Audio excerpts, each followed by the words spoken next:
బెంగళూరు మహానగరం తర్వాత బళ్ళారి ఆ స్థాయి నగరం కావాలనేటువంటి సంకల్పంతో మేము పనిచేసాం మేము.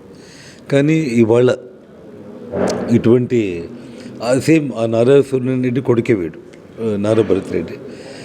వీడికి అదే దుర్మార్గపు ఆలోచనలు. బళ్ళారి సిటీ నిండా మీకు ప్రతి వార్డులో, ఎందుకంటే ఇక్కడ పుట్టి పెరిగినాం మేము, ఈ ఊరిని సర్వనాశనం చేస్తూ ఉన్నాడు. ప్రతి వార్డుకి కూడా మట్కాలు, ఓసీలు, క్లబ్బులు, గాంజా, పెడ్లర్స్ బళ్ళారి సిటీ నిండా. వీడి దెబ్బకు తట్టుకోలేక పోలీస్ అధికారులు కూడా ఎవరు ఇక్కడ పనిచేయడానికి వీలు కాని పరిస్థితుల్లో శోభారాణి అని చెప్పిన ఒక గడిసైన ఒక అధికారి ఎస్పీ తనంతటికి తనే ఇక్కడ నుంచి నేను వెళ్ళిపోవాలని చెప్పి ఇప్పుడు మండేకి వెళ్ళిపోయిందాం. అంటే వీడి యొక్క ఒత్తిడిలో అధికారులు కూడా మనశ్శాంతిగా ఎవరు వర్క్ చేసే ఒక పరిస్థితి లేదు.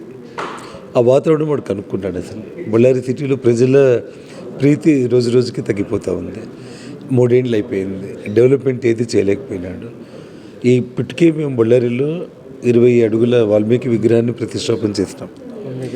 మేము 2010, 2008, 2011 ప్రాంతంలోనే 8 కోట్లతో వాల్మీకి భవనం, సెంట్రల్ ఎయిర్ కండిషన్ బిల్డింగ్.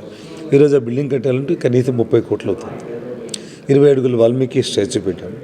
ఇప్పుడు ఎక్కడైతే వాడు వాల్మీకి విగ్రహాన్ని పెడుతున్నాడో అక్కడ మేము 25 ఏళ్ళ క్రితమే ఎస్పీ సర్కిల్ అని ఉండేదాన్ని వాల్మీకి సర్కిల్ నుంచి చేసి అక్కడ వాల్మీకి విగ్రహాన్ని ప్రతిష్టాపన చేయడం జరిగింది. ఈ రోజుకి ట్రాఫిక్ అడ్డం కాకుండా ఒక కార్నర్లో పెట్టాం. మీరు బళ్ళారిలో ఏ స్టాచ్యూలు చూసినా ప్రతి సర్కిల్లో కార్నర్లో ఉంటుంది.